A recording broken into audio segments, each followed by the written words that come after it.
When I first left to go to the monastery, to go to the Buddhist monastery, I mean, there was a lot of judgment towards me. And then when I didn't ordain, I went to the monastery, I stayed for a while, I left, I came back home, and then I was like, no, I'm taking off again. I don't want to live a traditional householder's life. And I can remember being, some people gossiping about me down at the beach because someone came back and told me, and they're like, oh, they're all saying you're not going to find what you're looking for, and what are you doing? And so probably causing them a little bit of harm in that moment because they weren't happy about what I was doing, with changing our roles, right? People don't like seeing someone kind of break off from the herd. But I knew in my own heart, I'm like, this isn't about them. And it's not, I'm not causing them any harm. If they're not happy about it, well, that's their path. This is my path. I'm doing what I need to be doing.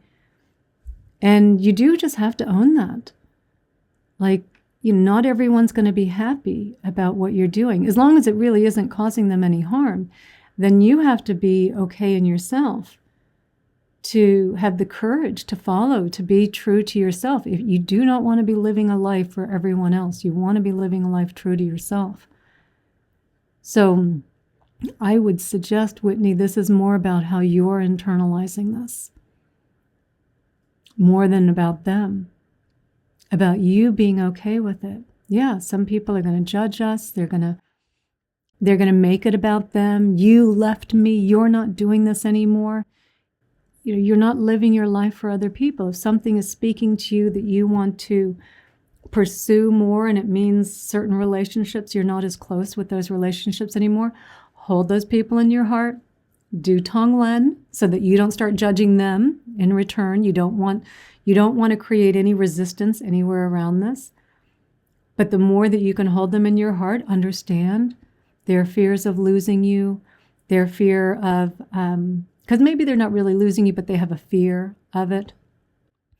And the more you can hold them in your heart, just understand that, they're just who they are. They're afraid. And when people are afraid, right, so accusations and judgments, right? When people are afraid, this is what they do, right? People try to hurt others.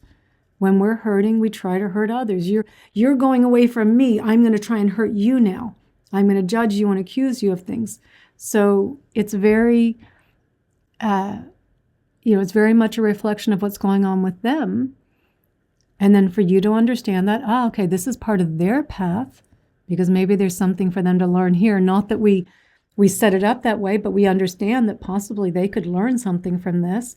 But it's also for me to learn, to know, to practice Tonglen, hold them in my heart, because they're just afraid. They're just afraid. And usually so much anger and judgment and accusations and resentment is coming from fear. So much of it's coming from fear. So the more that we can hold them in their hearts to understand, so that we don't start judging in return, that we don't become defensive, because you don't need to defend your life to anyone, right? The ego wants to defend and prove, I'm right. Instead, just, I know I'm doing the right thing for me. I'm going to hold them in my heart. I'm going to stay present, and I'm going to allow that to be the guiding force here.